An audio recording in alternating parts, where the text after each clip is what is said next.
on, everybody? Welcome to This Week in Mormons. I'm your host, Jeff Openshaw. Nice of you to join us this week for another round of Latter-day Saint-focused news, culture, ephemera, whatever it may be. Either way, it's going to be good. We hope you'll join us at thisweekinmormons.com, where you can listen to this episode, see the show notes for it, and also read our various original content blogs, all those things that we have.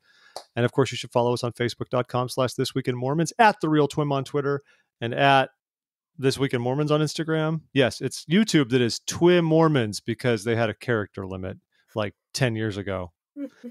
That's what we are. I'm joined this week by a longtime friend of the show. Now, if you were a Sunday School Bonanza listener years ago, right, our old Gospel Doctrine podcast, you will know her voice very well because she was a regular on that for many years. I think this is the first time you've twimmed, though, if I'm not mistaken. Patricia, are you still going by maiden name Doxey. For professional purposes? Okay, Doxey, married name. Patricia Doxey's here. Hey, how you doing? Hello. It's good to be back on the show. I hope to do it justice. I don't know that it can be done justice, but it's nice of you to suggest that, that's a thing. I appreciate it. It's very kind of you. It's very kind. Everyone knows this is the show where the points don't matter, and it's like the cotton candy weekly thing.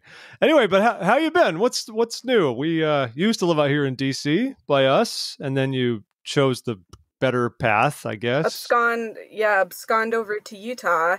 It's been great. We live in downtown Salt Lake, and I was wary of moving back to Utah, but it's been great. I've loved it. Rich, my husband, is into skiing and cycling, and he's really enjoyed that, and I've really liked being here, and I've met some great people. Well, happy times all around. That's super. We're still out here in DC. We were talking a little bit beforehand about the real estate market, how it's like crazy.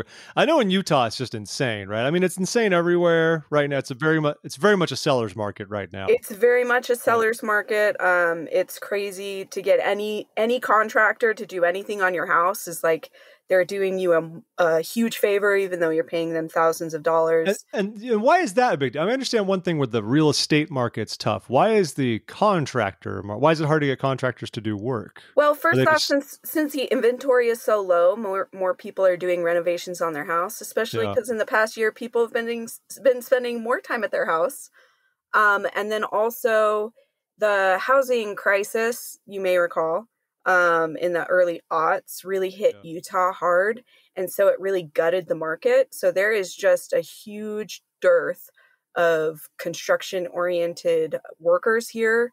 They're still working on building back inventory, but it's all contributed to, just skyrocketing housing prices. It's an absolute mess. We can only hope that there's another crash once more so that I can move out there and I can fulfill the dream of buying a house on top of the hill in Draper for a mere, $400,000 or something. Oh man, that's what we can all hope for. Those McMansions around the Draper Temple, they can fall as far as 350 people. I think we can get it there if we pray. Well, now that I've bought a house, I hope it doesn't. But me too. I mean, for my reasons as well. I've realized the key to success in life, though, is to save up enough money to buy your next house and not have to sell the one you own for additional funding for that. Because then it doesn't matter what happens to the market. As long as you don't go underwater on it, you can just keep it forever. That's my dream. That's my plan. I don't know if I can achieve that plan, but that is the hope. I want to be a landlord. Okay, yeah. Let's check back in 10 years and see what our progress is on this and see how the housing market is. I'll add it to my calendar right now. It's going to be weird if I'm still living in DC in 10 more years. That'd be something. It's a long time. Yeah. We've been out here for a while. My wife and I we're just like we're pros out here now. Anyways, folks, interesting week as far as Latter-day Saint news goes. I wasn't sure where things would go this week. As last week's news developed, I found myself scheduling lots of like random humorous posts and things for the Facebook page because there wasn't much like hard-hitting news that was worth sharing. And so you never know where things are going to go by the time it's time to record. But some things have happened, and we will certainly have some worthwhile items to discuss. I am going to lead off with my favorite early story from last week. it brought me joy. It brought me happiness, brought me mirth. Earlier in the week, BYU decided to drop a whole new website about like covenant intimacy conversations. The URL is actually covenantintimacyconversations.byu.edu. How's that for a subdomain? So, unfortunately, the site is now down. And we were going to write an article about this site because it was actually worthwhile. Like, it talked about healthier approaches to sexuality, whether you've yet to be married, whether you're a newlywed, whether you're a divorcee. There's some good stuff to talk about here, and I'm glad that they're producing content to support that. However, they appear to have failed to employ like a copy editor, or this is just like a case. This is similar to, I don't know, the Disney artists from the late 80s and early 90s who would get dirty drawings snuck into the poster art for the Disney movies. There might be a sick genius at play here. So I'm going to read something to you. And this is from a section about, essentially, I'm assuming if you've gone through divorce, the subsection is called transitioning from sexually active to sexually inactive. There's nothing wrong with that. And it says the transition from being sexually active to sexually inactive due to divorce or death of a spouse can be difficult. Yes. Although you likely won't be able to replace sexual intimacy, you may be able to find ways that you can start to fill the holes. I can't even read it. You can start to fill the holes that were once filled by sex. It's so unfortunate, Jeff. You may identify ways that you can start to fill the holes that were once filled by sex. How? I want to believe this was intentional and someone snuck it in and was like, and that's why the site's still down. Because you'd think this would be a quick edit. They could easily just fix this language unless this all has to be approved by the 12 or something. But if it's approved by the 12, how did this get through at the same time? So this is like the one instance of this in this whole thing, but they took the whole site down presumably because of it. And it's just, I think it's either a sneaky, funny pervert, or it's like a 19-year-old newlywed woman who straight up did not think it. Just very innocent. A lot of innocence. I just think they haven't posted it yet because they still blush every time they go to republish it. That's what I think happened. I'm just so happy about this. This is what I needed last week to carry me through the middle of the week. I've been laughing about it for days. I want the site to return because I think it's got some decent content. But in the meantime, they couldn't have thought of any other way to express that sentiment, you know? Right. How do you navigate the emptiness you might feel when you no longer have a sexual partner? There's so many ways you could express that sentiment, but they chose to be succinct, and in so doing, they talk at the dirty. Yeah. It was a good time. I feel bad for them. But I don't. I just think it's awesome. You don't feel bad at all. No, it's great. I do like a more open discussion of sexuality and stopping the taboo, which you mentioned. Especially because some recent sex education in Utah, the same state, got shut down in K through 12, which is I heard a little bit about that. Can you elaborate on what happened with that? I think I saw some posts about that. Yeah, it's just parents in Utah feel like sex shouldn't be discussed in schools, and that also applies to consent. They tried to add consent to the sex education curriculum, which is a really important topic. How to get consent, how to make sure you have consent. But that, of course, implies that as long as you have consent, it's okay to have sex. And that's just not the dominant perception of sexuality in Utah. So it's a good topic, and I hope that they find a way to work it into the curriculum. But it didn't make it this round. So, I mean, is Utah a state where they teach abstinence as a form of sexual education? I don't know. That seems like it would fit ideologically, but I don't know all the particulars of the sex education content. I just remember that specific topic and wishing that it had been included. Because this will factor into my decision to buy a house in Draper. I just want everyone to know that. Well, you can always teach your kids about consent, Jeff, and I encourage you to do so. I should. Yeah. Oh, I love Utah. It's like they don't accept the premise in the first place. And I don't think that Utah is alone in that sense. You know, this is a debate that's gone on for decades, right? I mean, decades and decades, right? Should schools teach about birth control? And it's like, well, why?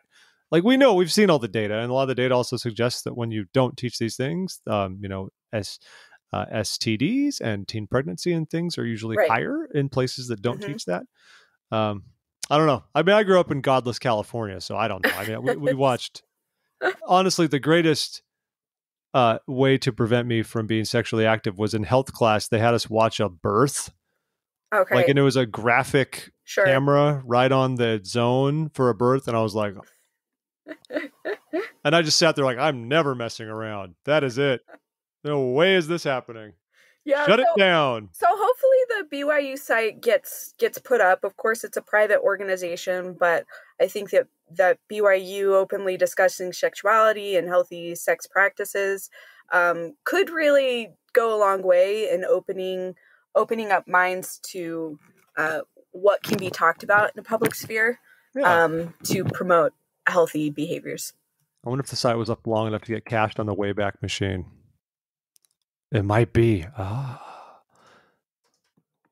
Oh boy, I'm excited. All is not lost. Oh, there it is. Unavailable. Come on. Okay, I'm not giving this up. Okay. Well, report back. Okay, you can continue on while I do my research. So, one topic that I wanted to talk about, Jeff, we were talking about this before we were recording, is a tweet from Al Caraway, who sometimes has, a particular perspective of an outside insider in Mormon culture. She's she's the so-called tattooed Mormon. Right. She got known for that. And for those of you who didn't read the tweet, I'll just read it for you, but it says, "I cringe at the phrase church culture. I am from and live in the East, 9 years in the West, and my records in 11 wards, spoken in 6 different countries in almost every state. Definitely not all, but a lot is location culture. What is a hot issue where you are now is not where I am, and vice versa."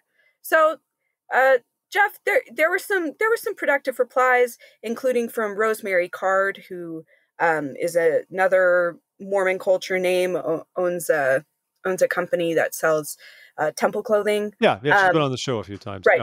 Yeah. She had an interesting reply. She said, "Yes, and when one location sends out a bulk of missionaries all over the world, they teach culture as much as they teach doctrine. I've also had my records all over the world, and quote-unquote Utah problems are also Asia, East Coast, and Europe problems in my experience." So I thought this was an interesting back and forth, and it brought to mind some concepts that I've thought about of the relationship in the Mormon culture, the Mormon ethosphere, when we designate things as doctrine versus culture. And normally when something bothers us, we'll assign it to, oh, that's church culture, that's not church doctrine. And it allows us a little bit of space to get around issues we don't necessarily agree with or identify with.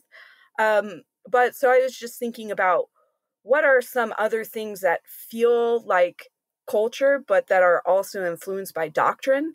And you think of something even like white. White is a symbol of purity, but white is also a very cultural, a Western cultural symbol. But we expect men to wear white when they bless the sacrament, and we wear white when we go to the temple. So it's this very, it seems like a doctrinal thing, but it's actually very cultural. You think of reverence being expressed as being quiet, which is a very white Protestant viewpoint, whereas you get in these different cultures, reverence in these different faith traditions is very loud, very expressive. So it got me just thinking about different things that are involved. They're presented as doctrine, but very much a cultural expression. And then cultural aspects of Mormonism that derive from doctrine.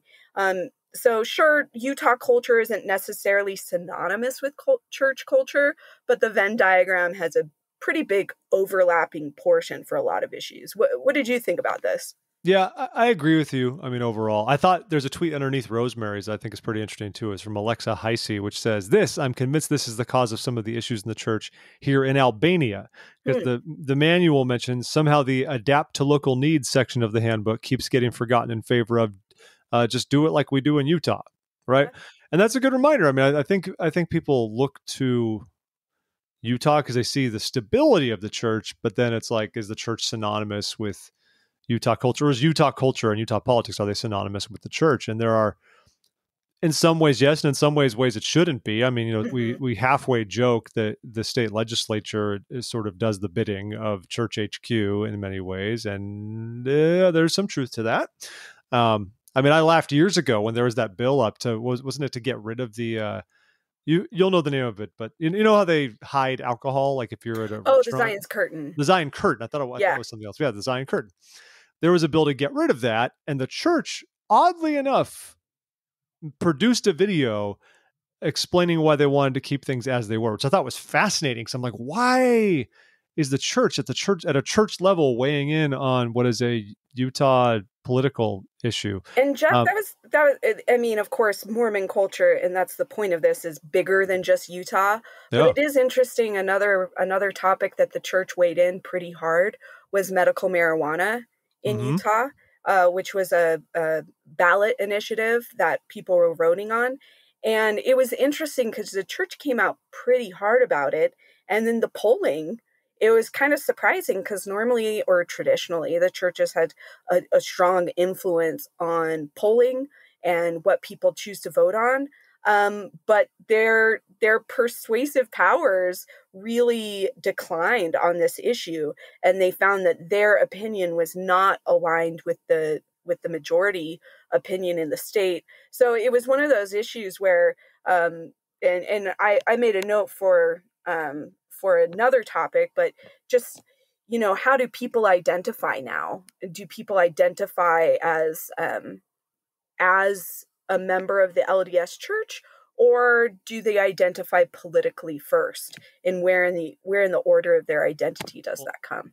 It's funny you mentioned that, because there was just a month or so ago, there was some research about that, how politics are sort of taking the place of religion in terms of the first identifier. And that's I think, dangerous for us as a people. And it's funny we're talking about this, considering the Come Follow Me just for this past week.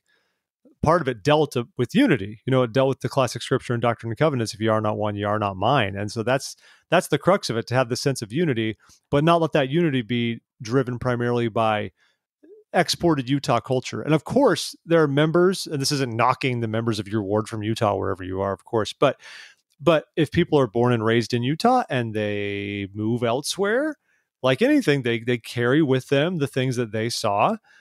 It mixes in, hopefully, I think, in good wards that embrace their heterogeneity. Everyone mixes in with different ideas. But I think, like when you see it somewhere like Utah, of course, part of that's because it's just, when it's dominant religion, dominant culture, it all just sort of just feeds upon itself and doesn't go anywhere. But then it's a question of how does it get exported elsewhere? I mean, I've seen this when I've been abroad there on some issues that even are basically doctrinal issues, like on issues of gay marriage, for example. A lot of my beloved European friends just kind of sit there and they're like, well, who cares? and that's really what they all thought. They're like, it's been legal here for a long time in most European, and they're like, who cares? Like, they just feel like it has so little to do with their ability to worship the Lord and minister and be disciples, and that this one thing is not this like massive culture war that needs to matter to them. And they're puzzled by the way we get sucked into this, a lot of this stateside especially. And I think there's the Utah side of it. I think the Utah culture exports itself really well, especially within the U.S. as opposed to everything abroad. But it's even, you mentioned white shirts. It's funny because when they updated the handbook recently, it specifies that you can bless the sacrament in a non-white shirt. Like, so in the handbook, it says that. So that's codified now. And yet we still do have cultural issues where if someone were not to do it like that, that might raise some eyebrows. If there's even a thing in the handbook now that clarifies that we should try to take the sacrament with our right hand, it doesn't really explain much of the reasons as to why. Right.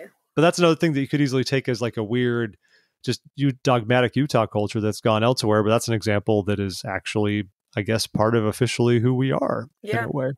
And I mean, this segues into another topic of culture and what difference is allowed is the Minerva Teichert, the Minerva Teichert art. So, with the with the reconfiguration of the Manti temple, and then with the recent announcement on what art is allowed and not allowed in church buildings, the question for me is, Minerva Teicher is this seminal artist in Mormon culture, and really a high expression of what Mormon art can be. And so, what do you think, Jeff, about the temple art? I've spoken. I've probably gone ad nauseum on this one ever since they announced it. So I was very happy when I did this. I had Jared Gillens, who you know as well, was on here when we talked about this, and he had a lot of very passionate thoughts on it. I think it's beautiful. I think it's part of our history. I know the church is now officially attempting to preserve the murals in some capacity. They've said, look, they're on plaster, that they're on canvas that's adhered to the plaster. And so it's great. We don't know what the outcome is going to be. We don't know if they're going to successfully preserve them all. We don't know why they can't just kind of keep some of the murals up there, honestly, right? Right. And just work around them. But I'm glad there's something around this, right? And we even saw there was a rally. Right. I like they call this a rally. A Sunday rally in Provo supports keeping Minerva Teicher murals in the Manti Temple. It appears a bunch of people, we should call them Sabbath breakers, were at, it looks like a gallery just to appreciate Minerva Teicher's artwork and everything about her and celebrate her role in Latter-day Saint culture. I think that's great. And I love keep raising awareness of this and keeping it on everybody's minds. I do think it's funny that afterwards, when they were done, they kind of like did a march to Provo City Hall. Right. Which I just don't understand what. So we've got the Manti, Utah Temple owned by the church in Manti in San Pete County, Utah. And then these people went to Provo City Hall.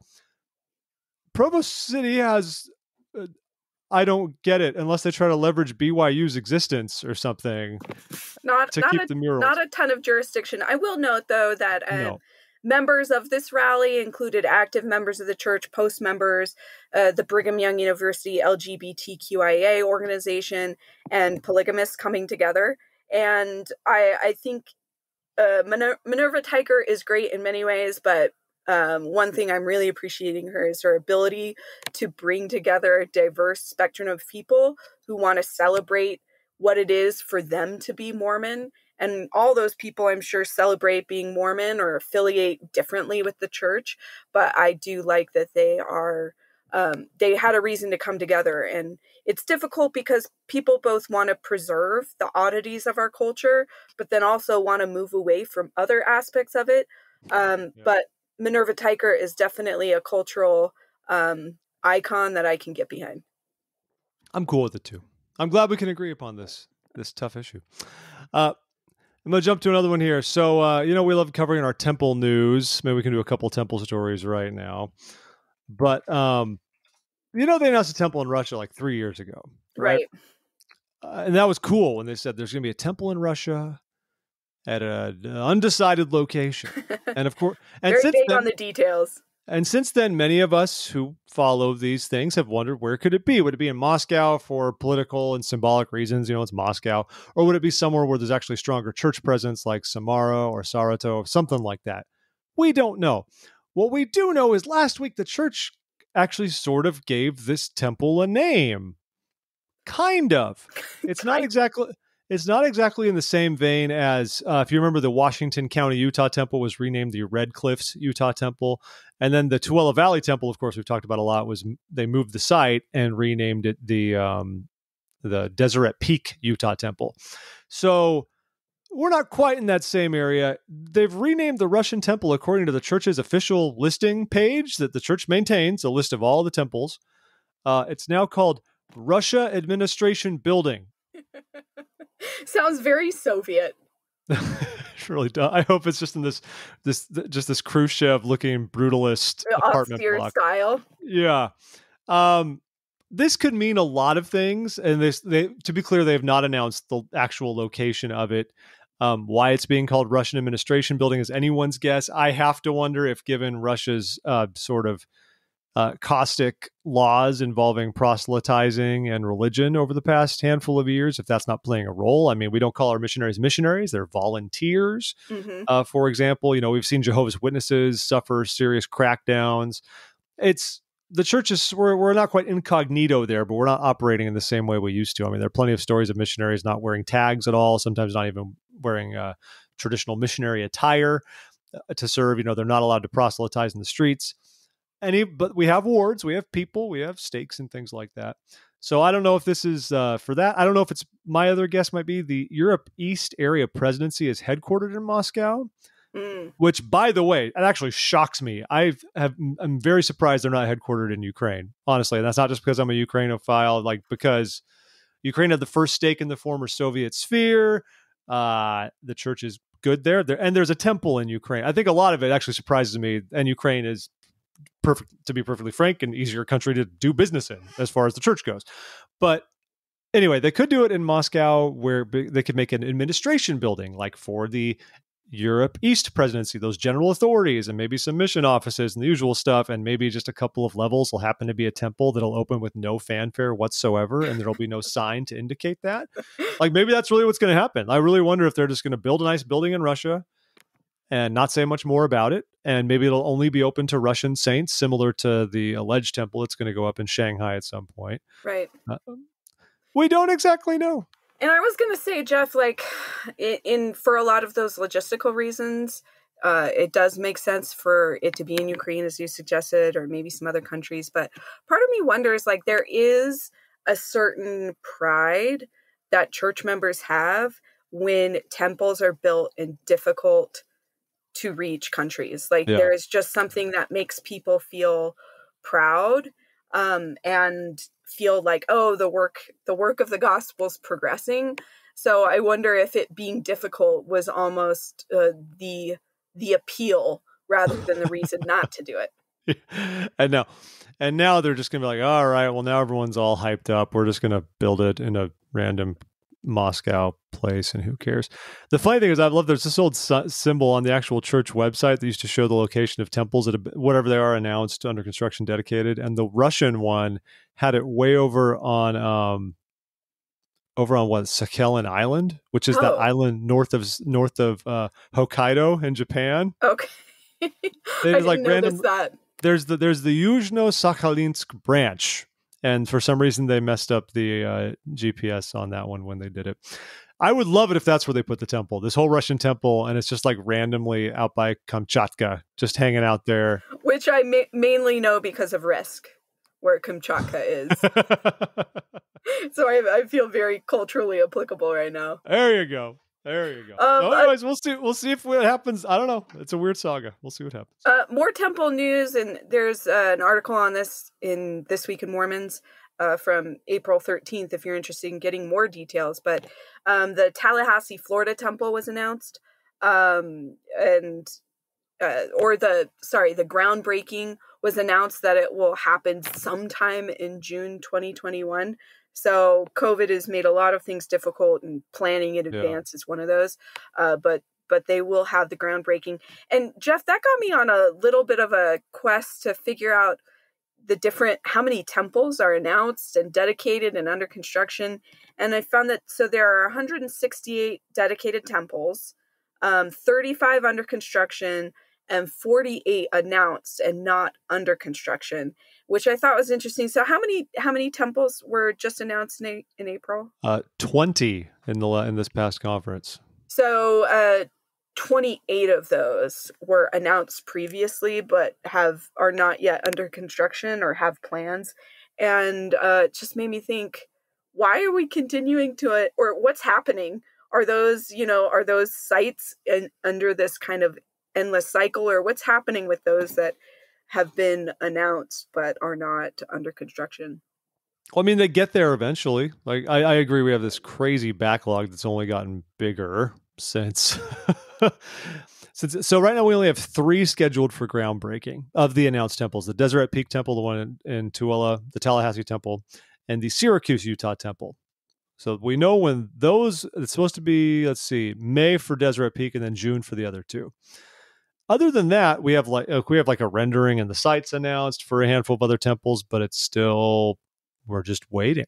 And my information may be old on this, but I'm seeing like the Nairobi, Kenya temple that was announced in 2017. Nairobi's kind of we don't know a lot about what's going on with that one. Yeah, it's one of those ones they announced a while ago and it's just sitting there.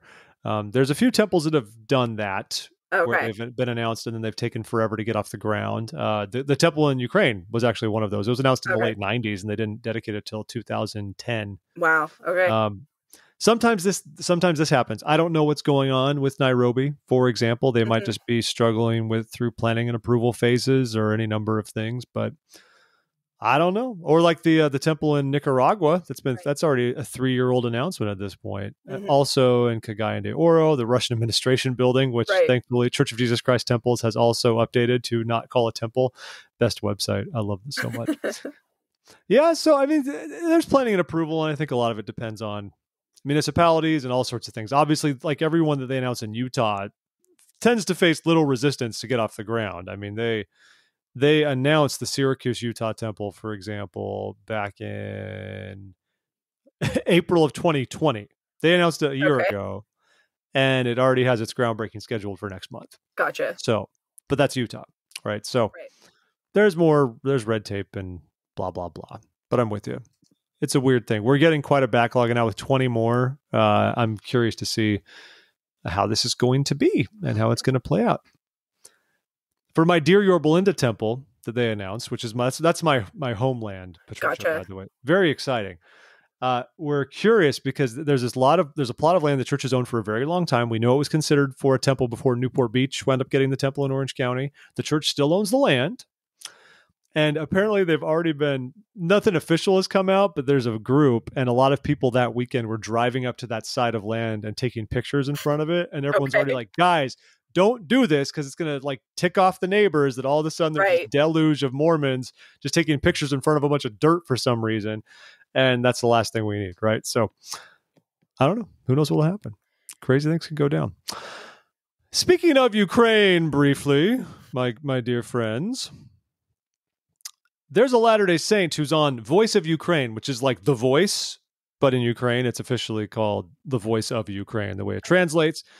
But a Latter-day Saint is, as the time of this article in Deseret News was in the top 8, I believe she's cleared it. Now she's in the top 4. So we don't see this a lot of the time where, you see your David Archuleta's people stateside, but I imagine she has to be the most prominent Latter-day Saint Ukrainian at this point. Yulia Timochko, right? From the city of Rivne, good old Rivne out there in Western Ukraine.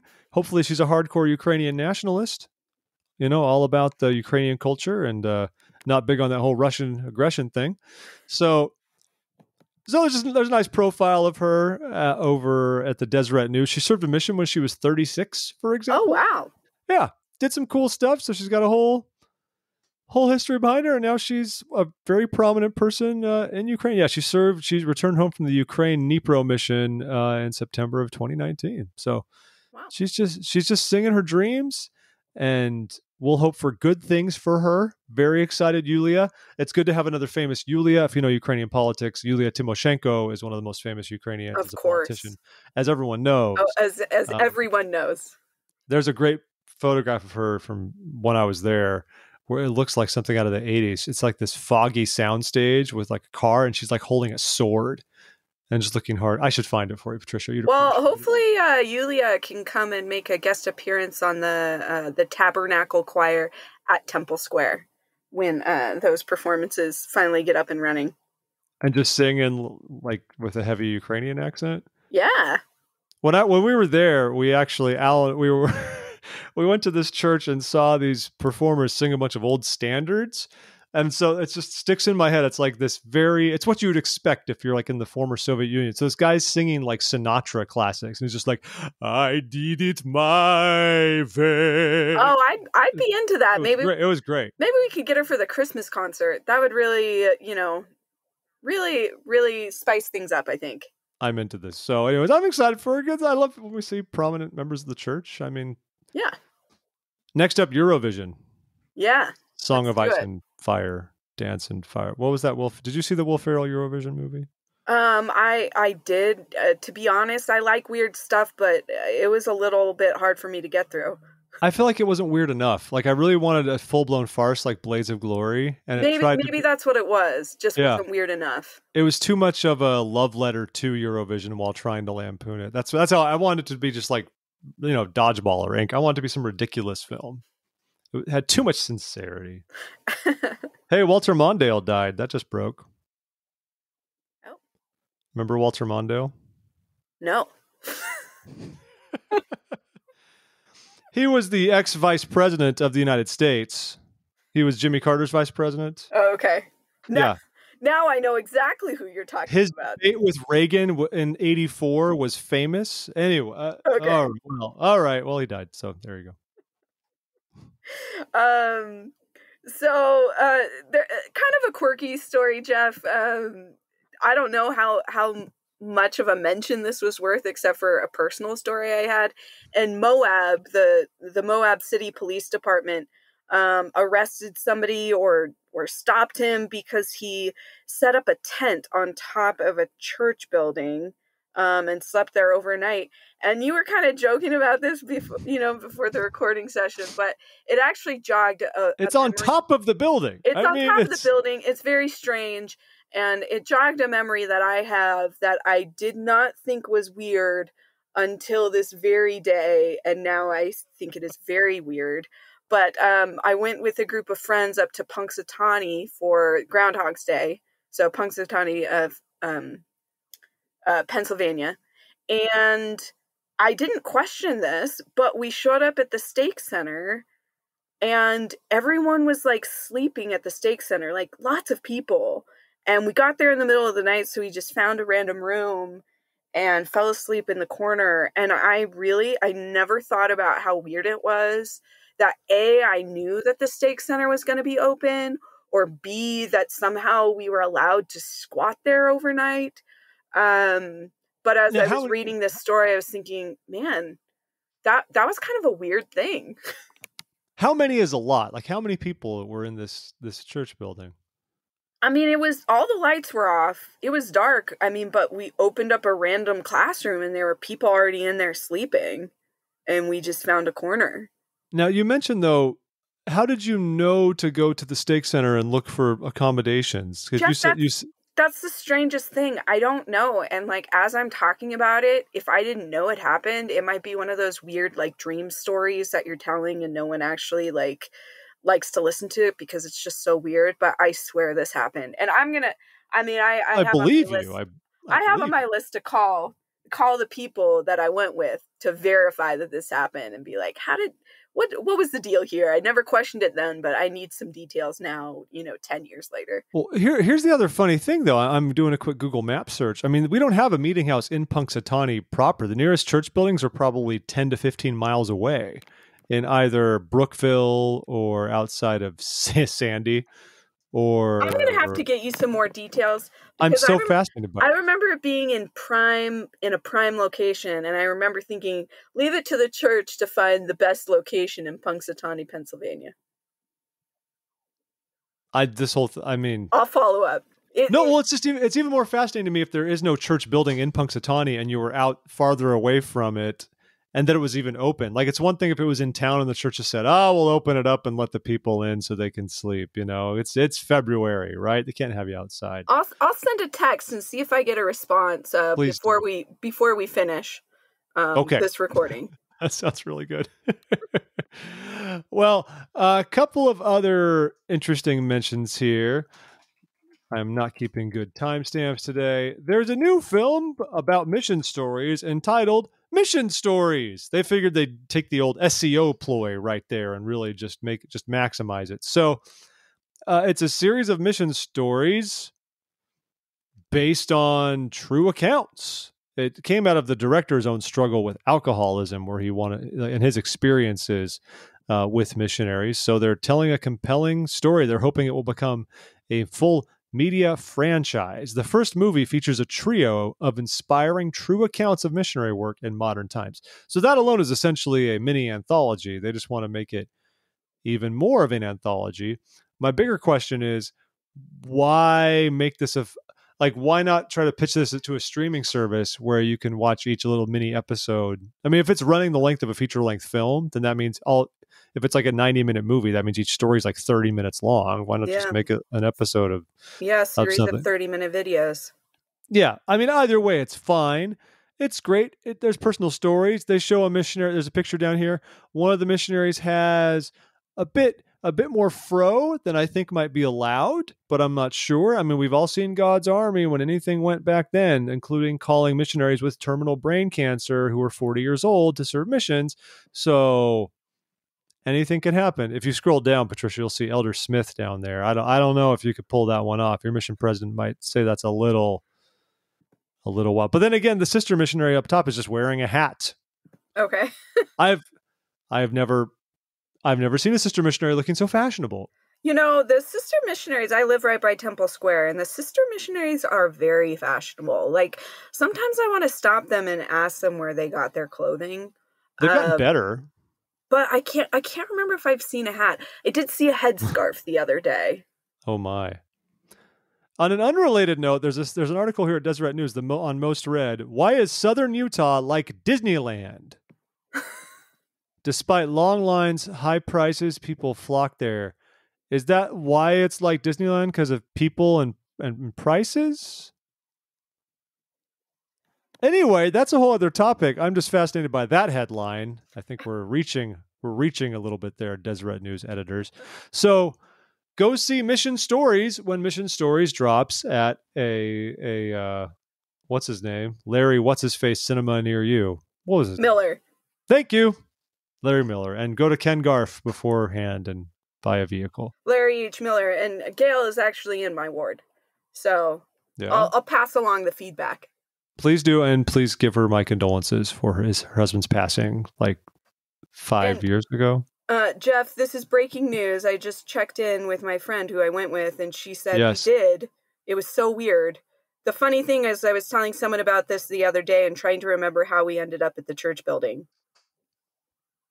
Just thinking about that now makes me feel tired. So another person who does not know how we ended up at this church building, but that confirms that it did actually happen. Are you sure it was one of our church buildings and it was not? I'm positive. Okay. I'm positive. I've been to Punxsutawney. I mean, it's a beautiful little town. What people don't realize is the movie Groundhog Day was not filmed there. No. Punxsutawney is kind of like a whatever little town, and Gobbler's Knob is actually outside of. You have to drive there. I don't know how you'd get there otherwise. It's kind of on the outskirts of town. Right.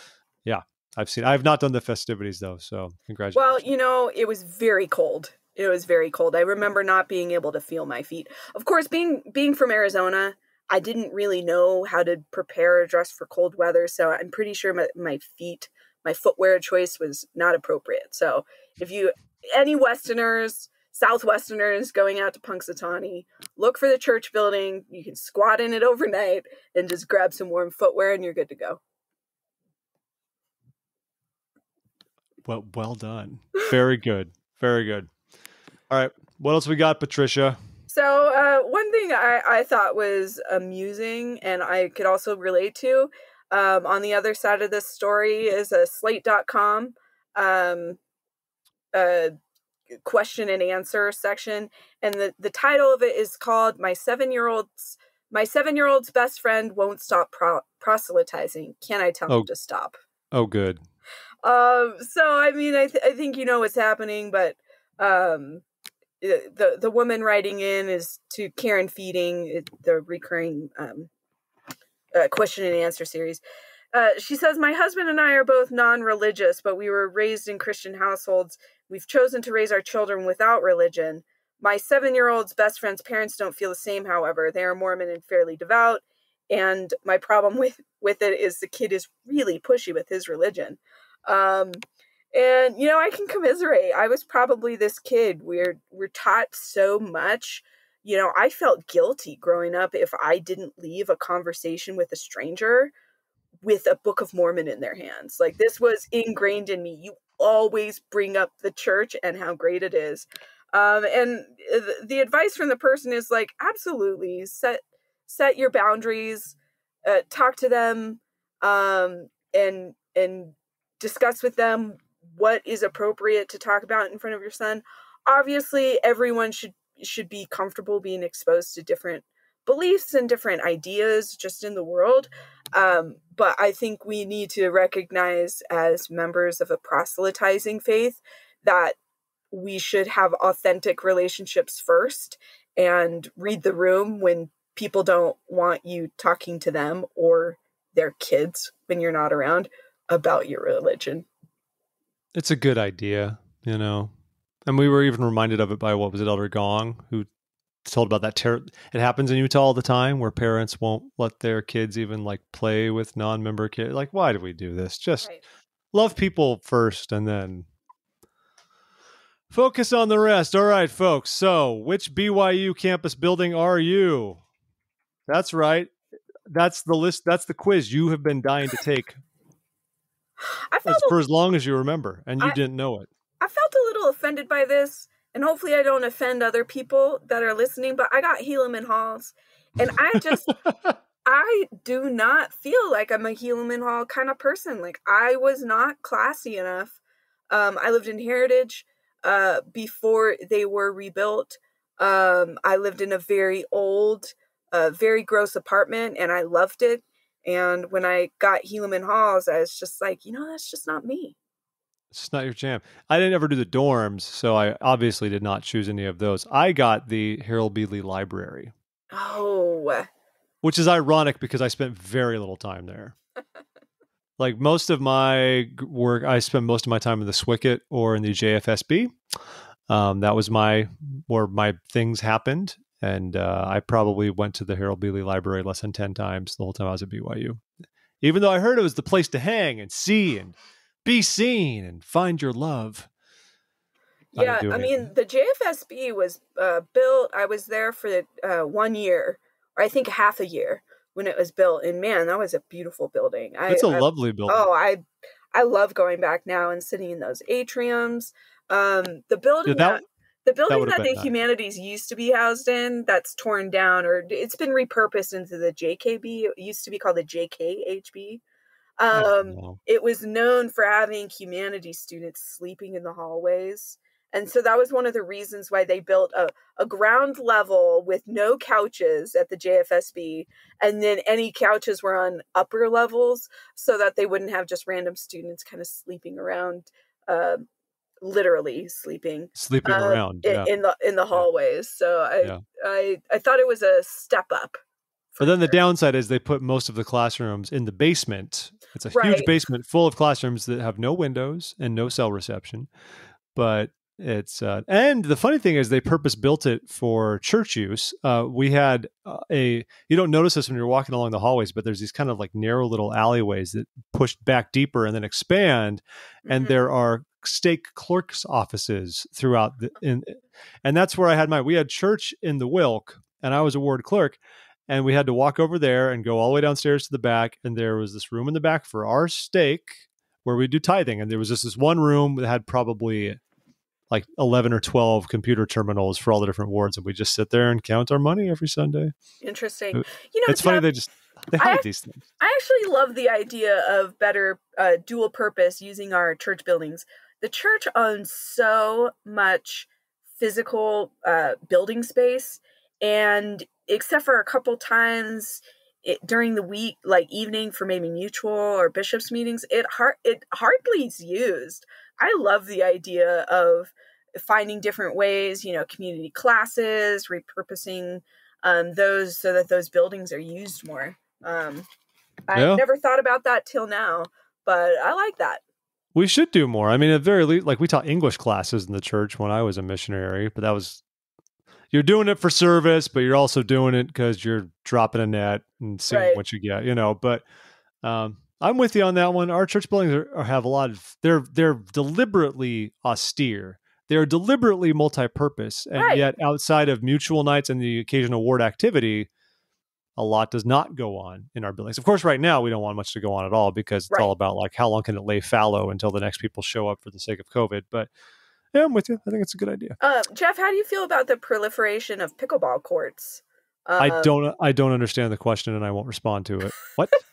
So, stakes were given guidance that if people requested, they could they could transform the basketball courts into pickleball courts. Pickleball, of course, is a popular net sport that was, I believe, I don't know if it was created in Washington State, but it's been played there for a long time. Just recently hit Utah with the storm. It was created in 1965 on Bainbridge Island in Washington because all those wealthy people on Bainbridge Island in the middle of Lake Washington didn't know what else to do with their time.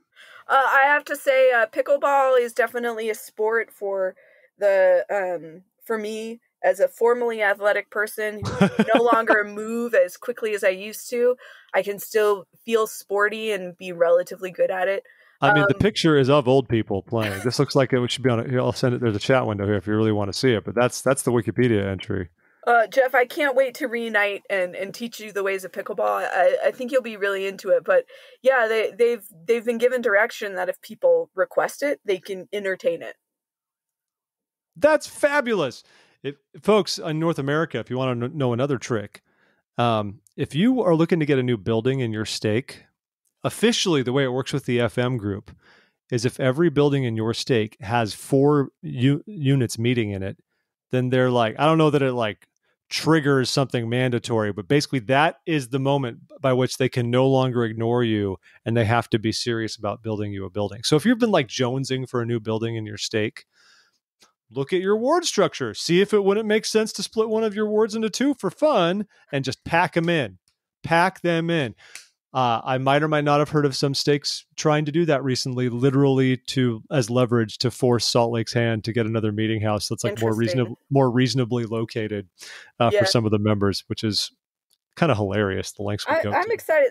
What's cool about some of the ward buildings in Salt Lake is they were built before there was a standard look and feel.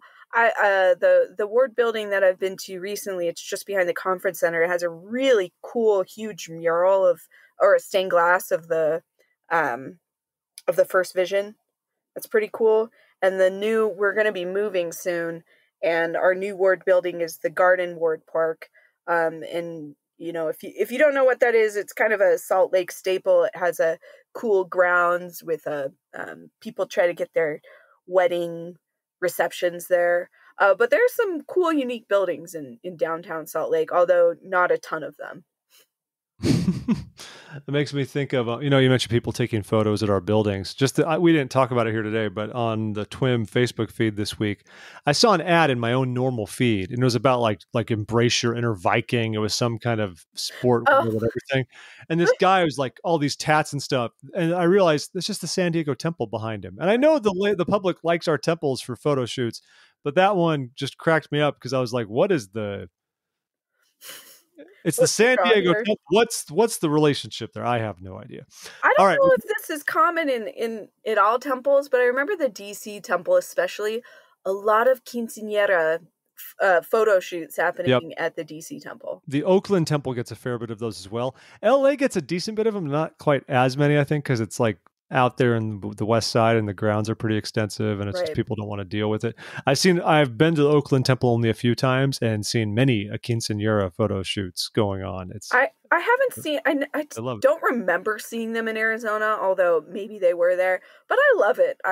I would love for the temples to be a place of community gathering instead of, some of the consternation with the light pollution, etc. So I like it. Well, your beloved Mesa Temple is apparently all but done as far as the renovation work goes. Now they're just kind of finishing it up. So I'm sure that the whole project, because, they built all kinds of new stuff, maybe it will become a focal point for the community. Maybe. I haven't seen it. I should check it out next time I'm home. Yeah, they tore down the whole visitor center and moved it across the street. It's a whole thing. Oh, they moved it across the street? Okay. Yeah, I obviously know a lot about it. So obviously, I should figure out what's going on in my hometown. All right, we shouldn't put off some of what really is probably the biggest story that's come this week. And it's we're kind of bookending the episode nicely. We started off laughing about a website devoted to healthy sexuality. And now we're going to what happened this weekend, also related to what is, in essence, a fight about healthy sexuality and other things, but that has landed a prominent Latter-day Saint podcaster and individual in some hot water with local authorities. We're speaking, of course, of Natasha Helfer, who is known by many. She's a therapist. She's a sex therapist. There aren't that many Latter-day Saint sex therapists, but that is what she does. But some of her work has, for some reason, at this point, at this juncture, I don't think there's been like a random incident in the past month or something that's really flagged her. But she is facing we used to call them, the councils of love or whatever. But basically, she's facing church discipline and potential excommunication over some of her stances and some of the things she has done publicly. And much of the Latter-day Saint social media sphere has been up in arms, I'd say, in a lot of circles about this. I've seen many people who want to support her and not have her be excommunicated in the process. So I'm going to say this up front. There's plenty of this I don't understand. I am not a disciple of Natasha Helfer, nor of like John Dehlin, for example, who was basically a cult leader. I am just a simple guy doing my thing, but we want to try to break this down as best as we can. Patricia, you've read up on this too, so obviously let's make sure we do right by it. Now, my understanding is she is being charged with apostasy, primarily because I think it seems like there's a couple of things she said. Because as a therapist, any therapist is bound to do what's best as a therapist, regardless of the church's standards on things. And I've even spoken, since this broke, to some of my friends. I have some friends who are therapists who are active in the church, and they're like, from a strictly therapeutic standpoint, they support her in what she's doing. And namely, she said things that like masturbation is okay, and it's not, but she's wrote a post that she said it's not a sin. So you can see some of that. She's been an advocate for LGBTQ rights, of course, which is another important thing.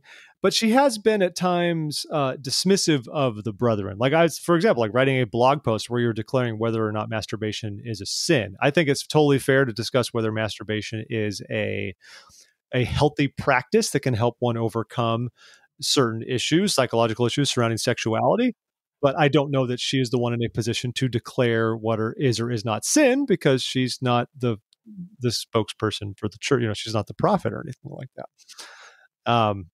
Patricia, what have you been taking away from this? I could ramble about it for a while, but so I think research around masturbation and around pornography use.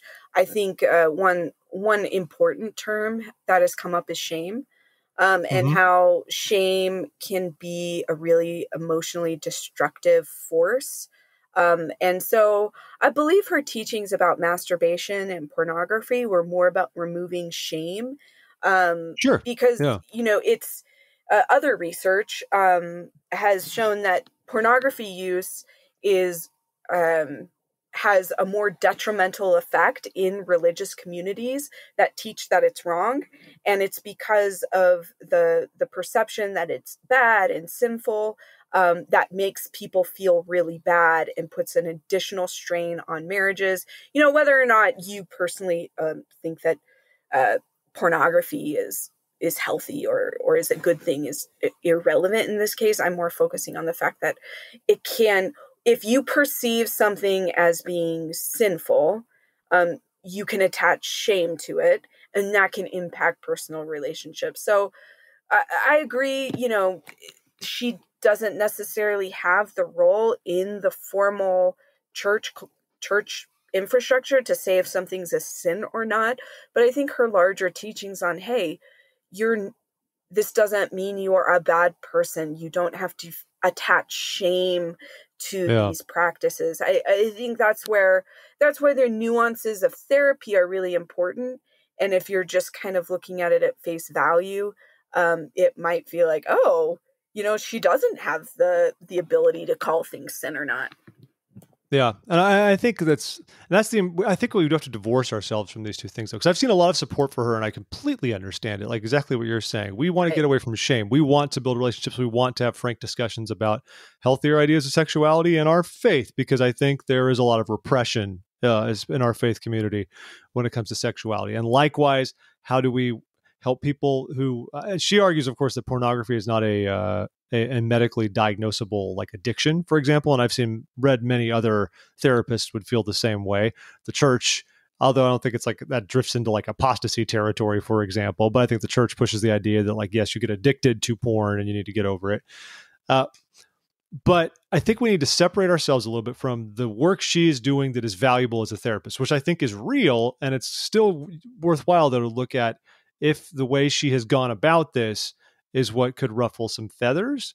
And once again, of course, we're not her stake president. We're not anybody else. But I can see how this could be the case. So, and it's really important to separate these two notions, because I can't say I think you're doing valuable work as a therapist, ergo anything you might have done that could constitute apostasy doesn't matter because you're doing good work, right? Because it does still matter. Like, I mean, you could do all the good in the world, but if you go out and just start, like, if I were to switch this podcast up and just start railing on Joseph Smith being a false prophet or something like that, and spend a bunch of time doing that, even though I'm still doing my ministering and my calling and everything else, sure, that's going to become an issue, especially because I'm someone with a voice, and there are thousands of you that listen to this, and you could understand why people, especially church leaders, could be uncomfortable with something like that. And I think that's what kind of comes down to the reasons why she's been facing some disciplinary action, because she's tried to say if masturbation is or is not sinful. She has spoken kind of disparagingly about church leadership in the past. I think she even called them patriarchal pricks at one point, if you'll forgive my language. She said certain things that you can completely understand why this would raise red flags from folks involved. Now, whether they're going about it the right way, whether this is something they should be going about in the first place, is like a fair discussion. But I don't think anyone should be necessarily surprised that she might find herself in, I'd say, the crosshairs. But I can see exactly how this would come about, even if I'm not on board with it. Well, I think that's where prominent cultural critics find themselves in danger, because I do think that there is an important place for mental health professionals, and this is just one example. But she became famous because she was discussing topics that are difficult for mainstream traditional Mormons to discuss, and there needs to be a place for that. Another thing that they took issue, I watched her read the letter, and one of the things is that they were saying that she was leading other people away. She claims, I'm not terribly familiar with her teaching, but she said, look, I don't tell anybody to leave the church. What I do is I listen to where they're at, what they're struggling with, and help them make the decision that they want to make, and provide them support. I do think that there is a place for that. And how do you critique aspects of a culture, but just in the right way, so people won't mind you critiquing them? I mean, I think you're the phrase that you pulled out, patriarchal pricks. I wouldn't like to be called that. But I don't know that I would like any phrase that was kind of questioning my judgment, especially as these people get more and more famous, or more and more followers on social media. It is a difficult question. We're allowed to have questions, insofar as our questioning ultimately leads us to the same conclusion. But I don't know. It's hard to determine when somebody is an obstacle from the church instead of just some pushback. Yeah. And so much of that is up to individual circumstance. One funny thing is she's being tried, as we say, in her old stake in Kansas, where she no longer lives. And it seems that her stake president there held on to her records and wouldn't transfer them. And so that's where all the action is happening, which is interesting to me. I feel like that's... And the Washington Post article about it notes that for when he works for the Koch brothers, which is yay. Oh, gosh. But also he used to be her soon-to-be ex-husband's boss. And this also gets us... I didn't see that. Yeah, this gets us into other weird areas in the church, whether should ecclesiastical leaders need to recuse themselves from certain things because of relationships like that? We don't talk much in that way, because a court in the church is not a court of law. It's not the exact same thing, but it makes one wonder whether you could be in a position to be objective about it if you've had a very close professional relationship with someone who is now divorcing the object in question and has probably had things to say about that individual. I think that's a tough spot to be in, and I can't speak for anyone, but I think it makes me ask some questions about whether we should have standards like that within our church. But then what do? It's not like again like court proceedings where you go or you can have an impartial jury, right? Like you're stuck with wherever your records are. You don't move around to try to find a fair trial somewhere else.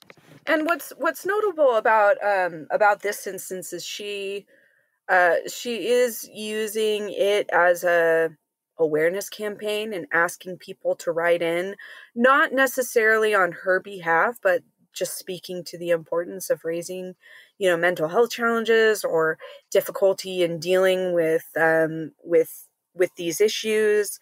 And I do believe her ex-husband is going to speak on her behalf at her council.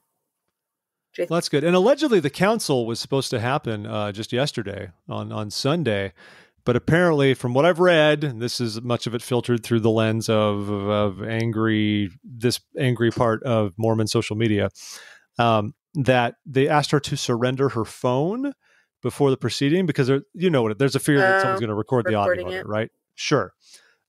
She had said, like, I'm not going to record the audio. I have no intention of doing that. Like, have faith in me. But she had her notes and the things she wanted to discuss on her phone, as many of us do, right? Like, that's very normal nowadays. So because of this, apparently they postponed or canceled the proceedings outright, and wouldn't hear any of her witnesses because she would not surrender her phone. I might be getting a couple details there wrong, but Jeff, do you know I can't remember what they call these councils now. And it's not excommunication. What's the official term? Love council. That's literally what it's called? No, that's not the official term. Oh, oh gosh. Because they've tried to rebrand these and not and I know that when other people I know have been called in for different areas, like I get that the party line that they say is like, oh, this is for your benefit, so you don't, break your covenants and that you aren't held accountable before God. And you can rebrand it all you want, but I think part of her point is there's not one way to be a Mormon. And there needs to be space in both the church and in our culture for people with different viewpoints. And, whether or not I don't know all the particulars of her case. I don't know about her personal life or have read her blog, but it does make me sad to lose an important voice in the culture if she is cut off officially, because that can be very difficult, even if you don't have a strong affiliation with the church. Being told you don't belong anymore can be harmful, especially when you've grown up and that's your identity. That's your people, Yeah. And it's hard. And this is not me leaning on the side of the local leaders or anything like that, but you're also in a formal discipline. It's usually just called a disciplinary council or whatever but church discipline, takes time. There's different, and of course, that's different purposes, right? You can, like it says here on the church website, to save the soul of transgressors, to protect the innocent, to safeguard the purity, integrity, and good name of the church. I mean, I think this is a situation where, however you feel about it, I imagine the people involved feel that she's become too prominent a figure and she's saying things that they are concerned will lead others astray and that she has the influence to do it. And so that's something you have to address. Whether they go about that entire process in a healthy way, obviously, will be picked apart by many people for some time, or whether this should be an issue in the first place. Because I'm with you. We should have diversity. We should have better structure to protect the downtrodden and those who are less fortunate and those who are underserved within our own communities. And we should listen to people who can help us get there. Absolutely. It's just so hard when you find where that weird line is. Yeah. Where what you're doing becomes an issue because now you're threatening the stability of the church or you're leading people astray. Yeah. That's such a little line right there. It's Right. And it's so subjective. And on the one hand, I don't want it to be dogmatic, because when you make these rules, then there are no exceptions when there really should be, but if it is so subjective, like you were talking about, it becomes, even if somebody's trying to make a good decision, they're influenced by their experience and their relationship. And if they were personally offended by something that someone says, so it's really hard to be objective in these cases. I guess I would just, I feel for people who have gone through these experiences. It can be painful. And I would just hope that people watching this story unfold aren't re-traumatized for their own experiences. And I really do hope that we find a meaningful way for different expressions of what it means to be Mormon. And I use that in a specific term. And you use the word Mormon too in this. It's more about the general, the broader cultural movement, the incorporation of different faith traditions that include the formal Church of Jesus Christ of Latter-day Saints, but then also a lot of different people who culturally identify with this group. And I would love for that group to be as big as possible, because we need all sorts of different people. Yeah. And we can benefit from that. I don't want to back up too much, because I think we've covered it really well. But this makes me think about the time when I was Elders Quorum president in one of our wards. I remember one of the first things a member of the stake presidency or whatever was training me on. We'd have our little meet, our PPIs and stuff. And they stressed a lot that one of my responsibilities, on top of all the things you would assume an Elders Quorum president does, was to ensure correct doctrine was taught. And they didn't tell me this because they heard there were problems in our ward or anything like that. This very much seemed like the normal thing they told every single Elders Quorum president in the stake. But I felt a weird weight about that, because I was like, well, for one, this is awkward. I'm like, I'm not the kind of guy, like I want to hear the viewpoints. And if people are going off the rails, I don't want to be the one who stands up and says, "Stop it, heathen. How dare you speak? I speak with authority." It's a weird place to be when someone tells you are responsible to ensure that like the church is protected, more or less. And thankfully nothing crazy ever went down, but like I deliberately had a guy, for example, that I had called to teach Elders Quorum, who was on the bubble with activity and I think with some of his interpretations of just things. And but I liked his lessons because he brought us to a different place. And thankfully our quorum was savvy enough that if the lesson was veering in a different direction, we had a lot of comments that would kind of steer it in a positive way. But that was my minor, small experience for a number of years there. But they reminded me about this all the time. Like, you have to make sure that no one is up there teaching incorrect doctrine or teaching something that could lead the brethren astray. And I felt that weight, like it's awkward. And again, everyone's going to think I'm like a stake presidency apologist based on this discussion, but that's not what I'm going for here. But I don't know. I just think it's good to see every side from it and recognize I don't think this stake presidency is relishing the process or the exposure from it by any means, or having had his own home address leaked. Right. I'm sure they don't love any of that. But I also hope that we can be in a place where we are, like you said, just let's give a little more bandwidth to all these different groups and teach yourself well, teach your kids well. And we're all going to be okay. It's going to be fun. And it goes back to that discussion I was thinking about earlier, related to Al Calloway's comment. Like, what is the relationship between culture and doctrine? And sometimes I wish we would focus less on the minutia of what is or isn't doctrine, and just really focus on teaching people to love one another, and focusing on the Jesus stuff, which I think we could do a little bit more. Amen, sister. Very well said. Well, my dear friends, it's about time for us to say goodbye. It's been a pleasure to be with you this week. We hope you've all enjoyed the robust discussion on a number of interesting topics and ideas. I believe the TWiM sisters should be here next week unless they blow it off, but I don't think they're really like that. So keep an eye out for them, and they'll have the news, and I will be sitting pretty because I don't know. It's my dad's birthday next week. That's why I don't know. I don't have a real good reason, but it is my dad's birthday. So wish him well, everybody. So thanks for taking the time to tune in, folks. We appreciate you being a part of the TWiM family. If you want to support us on Patreon, patreon.com/thisweekinmormons, you can support us by paying $1 or $2 a month, and that would be gravy. Patricia, thanks for being here. Thanks for having me, guys. wonderful to have Patricia Doxey. Her erudition knows no bounds, and we are all better people for having her here accordingly. So until then, everybody, we hope you'll have a great week. Be well, be holy, and be happy.